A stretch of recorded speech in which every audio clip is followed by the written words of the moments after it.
إن الحمد لله نحمده ونستعينه ونستغفره ونتوب إليه ونعوذ بالله من شرور أنفسنا ومن سيئات أعمالنا. من يهده الله فلا مضل له ومن يضلل فلا هادي له. أشهد أن لا إله إلا الله وحده لا شريك له وأشهد أن محمدا عبده ورسوله لا نبي بعده. اللهم صل وسلم وبارك على سيدنا محمد وعلى آله وأصحابه أجمعين.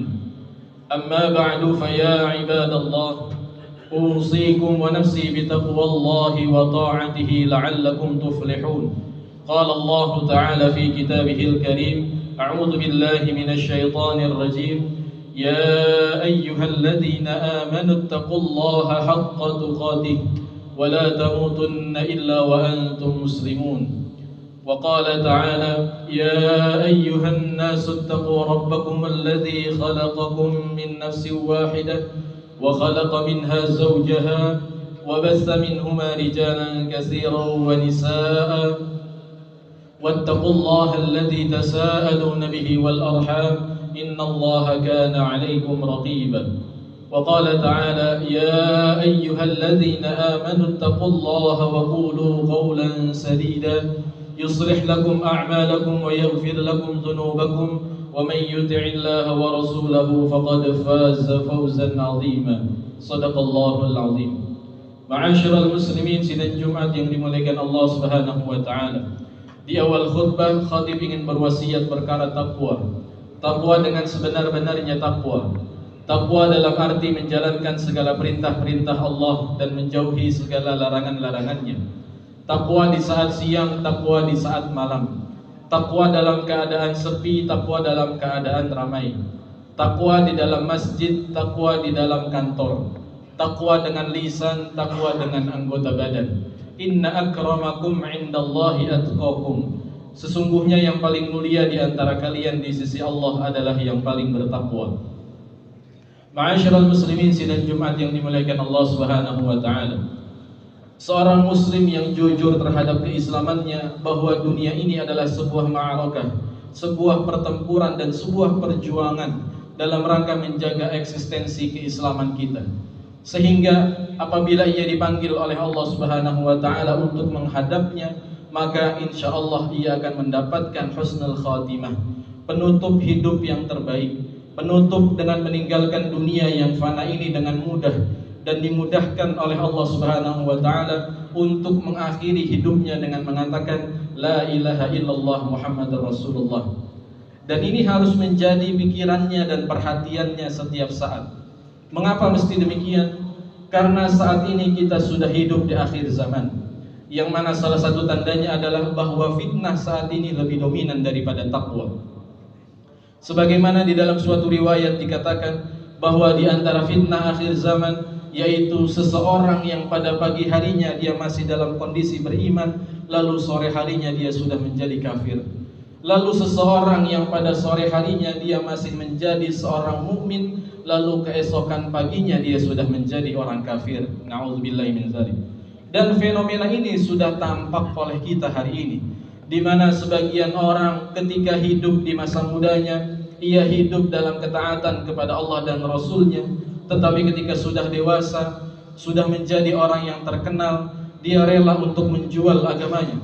Dia rela untuk menggadaikan keimanannya demi potongan-potongan dunia yang sedikit dan kecil. Fama mata'ul hayatid dunya fil akhirati illa qalil. Padahal kenikmatan hidup di dunia jika dibandingkan dengan kenikmatan hidup di akhirat kecuali hanya sedikit saja. Ma'asyiral muslimin rahimakumullah. Fenomena yang sangat menakutkan setiap muslim ini sudah terlihat oleh kita hari ini. Oleh karena itu, menggapai husnul khatimah harus menjadi program kehidupan dari setiap muslim. Pertanyaannya adalah bagaimana cara kita bisa untuk menggapai husnul khatimah atas izin dan rahmat Allah Subhanahu wa taala. Dalam kesempatan ini akan kita bahas 4 caranya. Yang pertama adalah kita harus bersungguh-sungguh memiliki islamiyatul hayah, kehidupan yang islami atau islamisasi kehidupan. Allah Subhanahu wa taala berfirman, "Wala tamutunna illa wa antum muslimun." dan janganlah kamu mati kecuali dalam keadaan muslim. Di dalam pengertian yang lain, seorang ulama dakwah juga pernah mengatakan, nahnu qaumun nuhsinu sina'atul maut, bahwa kematian itu datangnya dari Allah Subhanahu wa taala, tetapi kita sebagai hambanya masih diberikan hak oleh Allah, masih diberikan kesempatan oleh Allah Subhanahu wa taala untuk selalu memperbaiki dan menghadapi kematian kita dengan keislaman. Oleh karena itu, di dalam rumah kita Islam, di luar rumah pun kita Islam, di dalam bekerja kita Islam, di dalam bertransaksi bisnis kita Islam, bahkan dalam kehidupan berbangsa dan bernegara kita pun juga harus Islam. Fitnah akhir zaman sekarang ini, sebagian muslim sebagian orang ketika sedang berada di masjid dia menjadi muslim, tetapi ketika sedang berpolitik dia meninggalkan Islam. Sebagian orang ketika sedang berhaji dan berumrah dia menjadi muslim, tetapi ketika sedang bermuamalah, ketika sedang bertransaksi bisnisnya, dia menjauhkan dirinya dari Islam. Sebagian orang ketika sedang berzikir dia menjadi muslim, tetapi ketika sedang membangun seni dan budayanya dia meninggalkan Islam. Yang dikhawatirkan adalah ketika ia meninggal dunia, ia meninggalnya tidak sedang berada di masjid, ia meninggalnya tidak sedang membaca Al-Quran, ia meninggalnya tidak sedang mendekatkan dirinya kepada Allah Subhanahu wa taala, tetapi yang dikhawatirkan ia wafatnya sedang meninggalkan ajaran Islam. Na'udzubillahi min dzalik. Oleh karena itu, janganlah sekali-kali kita mati kecuali dalam keadaan Islam. Ma'asyiral muslimin, sidang Jumat yang dimuliakan Allah Subhanahu wa taala. Setelah kita memiliki kehidupan yang islami, yang kedua adalah al-istiqamah, yaitu berarti adalah konsisten. Dalam pengertian yang lain, istiqamah juga berarti al-iltizamu bi ta'alimiddin, konsisten dan komitmen terhadap seluruh ajaran Islam. Dan tentu istiqamah seperti ini cukup berat bagi kita umat akhir zaman. Dan untuk menggambarkan betapa beratnya istiqamah, kita bisa melihat, kita bisa mengambil ibrah atau pelajaran dari dialog antara Rasulullah SAW dengan sahabatnya. Suatu ketika sahabat bertanya kepada Rasulullah, "Ya Rasulullah, mengapa rambutmu begitu cepat beruban?" Pertanyaan ini muncul karena sahabat merasa heran melihat Rasulullah SAW yang ketika itu secara usia beliau belum terlalu tua, tetapi ubannya sudah tumbuh secara merata.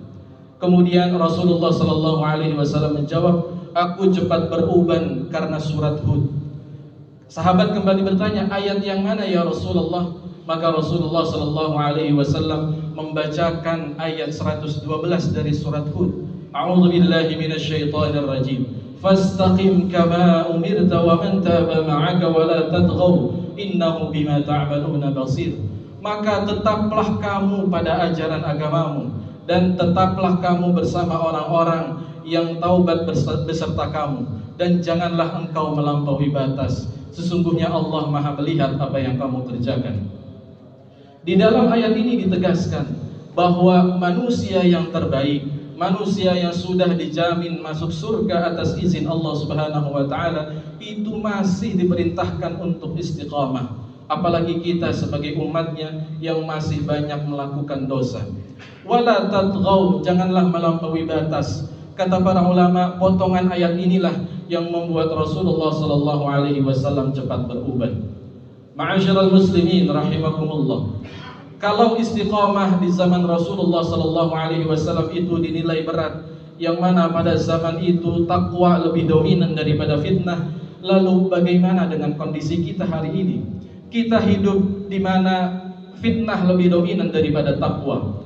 Untuk komitmen dengan Islam, untuk konsisten dengan Al-Quran dan Sunnah, dan untuk istiqamah bersatu dengan kaum muslimin yang lainnya tentu sangat berat.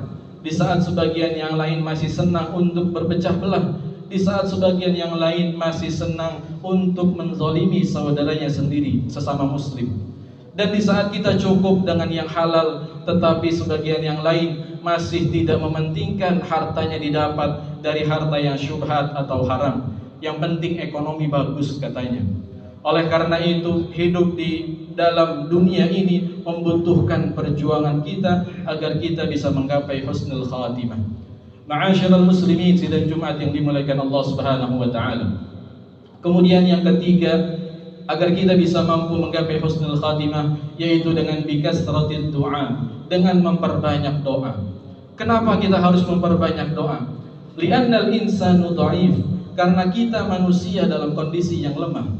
Allah Subhanahu wa taala berfirman, "Wa khuliqal insanu dha'ifa," dan kami ciptakan manusia dalam kondisi yang lemah. Maka manusia siapapun orangnya, dia tidak akan bisa untuk menutupi sisi-sisi kelemahannya. Dan ada satu cara agar kita bisa menutupi sisi kelemahan kita, yaitu kita harus mampu membangun yang namanya husnus silah bil qawiyil aziz. Kita harus mampu membangun komunikasi yang baik dengan Allah Subhanahu wa taala sebagai sumber kekuatan dan sumber keperkasaan. Dan salah satu cara agar kita bisa berkomunikasi baik dengan Allah, yaitu dengan doa-doa yang kita panjatkan. Aisyah radhiyallahu anha, dalam suatu riwayatnya beliau pernah mengatakan bahwa beliau sering mendengar Rasulullah sallallahu alaihi wasallam mengulang-ulang sebuah doa, yaitu doanya, "Ya muqallibal qulub, tsabbit qalbi ala dinik." Wahai Allah yang membolak-balikkan hati, tetapkanlah hatiku untuk selalu mengikuti agamamu, yaitu agama Islam. Itu Rasulullah sallallahu alaihi wasallam yang dosanya sudah diampuni yang lalu dan yang akan datang, dan beliau sudah dijanjikan masuk surga atas izin Allah Subhanahu wa taala. Lalu bagaimana dengan doa-doa kita? Bagaimana dengan doa-doa keseharian kita? Maka perbanyaklah doa kita agar kita bisa mampu menggapai husnul khatimah. Ma'asyiral muslimin rahimakumullah.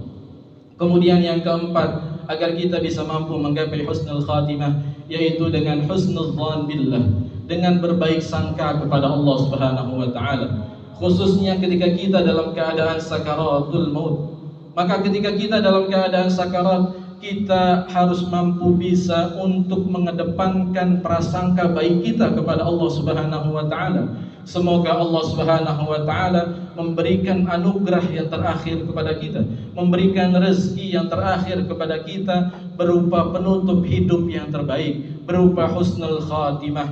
Dan semoga lisan kita dimudahkan oleh Allah Subhanahu wa taala untuk mengucapkan la ilaha illallah di akhir hidup kita. Karena Rasulullah sallallahu alaihi wasallam bersabda, "Man akhiru kalamihi la ilaha illallah dakhalal jannah." Barang siapa yang di akhir hidupnya mengatakan la ilaha illallah, maka ia akan masuk surga insyaallah. Barakallahu li wa lakum fil Qur'anil Karim, wa nafa'ani wa iyyakum bima fihi minal ayati wadh-dhikril hakim, wa taqabbala minni wa minkum tilawatahu innahu huwas samiul alim, fastaghfiruhu innahu huwal ghafurur rahim.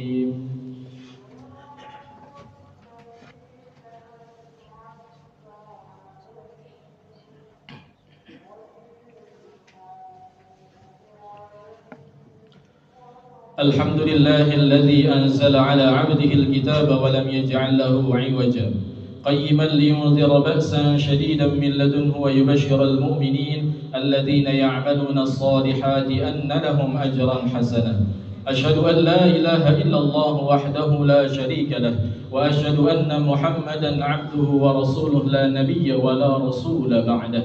اللهم صل وسلم وبارك على سيدنا محمد وعلى آله وأصحابه أجمعين. أما بعد، فيا عباد الله، أوصيكم ونفسي بتقوى الله وطاعته لعلكم ترحمون. قال الله تعالى في كتابه الكريم: أعوذ بالله من الشيطان الرجيم. يا أيها الذين آمنوا اتقوا الله ولتنظر نفس ما قدمت لغد واتقوا الله إن الله خبير بما تعملون. وقال تعالى: إن الله وملائكته يصلون على النبي يا أيها الذين آمنوا صلوا عليه وسلموا تسليما. اللهم صل على سيدنا محمد عبدك ورسولك النبي الأمي وعلى آله وصحبه وسلم تسليما عدد ما أحاط به علمك وخط به قلمك وأحصاه كتابك. وارض اللهم عن ساداتنا أبي بكر وعمر وعثمان وعلي، وعن الصحابة أجمعين، وعن التابعين وتابعيهم بإحسان إلى يوم الدين، وعلينا معهم برحمتك يا أرحم الراحمين. اللهم اغفر للمسلمين والمسلمات والمؤمنين والمؤمنات الأحياء منهم والأموات، إنك سميع قريب مجيب الدعوات ويا قاضي الحاجة. اللهم أعز الإسلام والمسلمين وأذل الشرك والمشركين أعداءك أعداء الدين. اللهم انصرنا فإنك خير الناصرين، وافتح لنا فإنك خير الفاتحين، وارحمنا فإنك خير الراحمين، واغفر لنا فإنك خير الغافرين، وارزقنا فإنك خير الرازقين، واهدنا ونجنا من القوم الظالمين والكافرين. اللهم بارك لنا في رجب وشعبان وبلغنا رمضان. ربنا ظلمنا أنفسنا وإن لم تغفر لنا وترحمنا لنكونن من الخاسرين. ربنا آتنا في الدنيا حسنة وفي الآخرة حسنة وقنا عذاب النار، والحمد لله رب العالمين. عباد الله، إن الله يأمر بالعدل والإحسان وإيتاء ذي القربى وينهى عن الفحشاء والمنكر والبغي، يعظكم لعلكم تذكرون. فاذكروا الله العظيم يذكركم، واشكروه على نعمه يزدكم، واسألوه من فضله يعطكم، ولذكر الله أكبر. أقيموا الصلاة.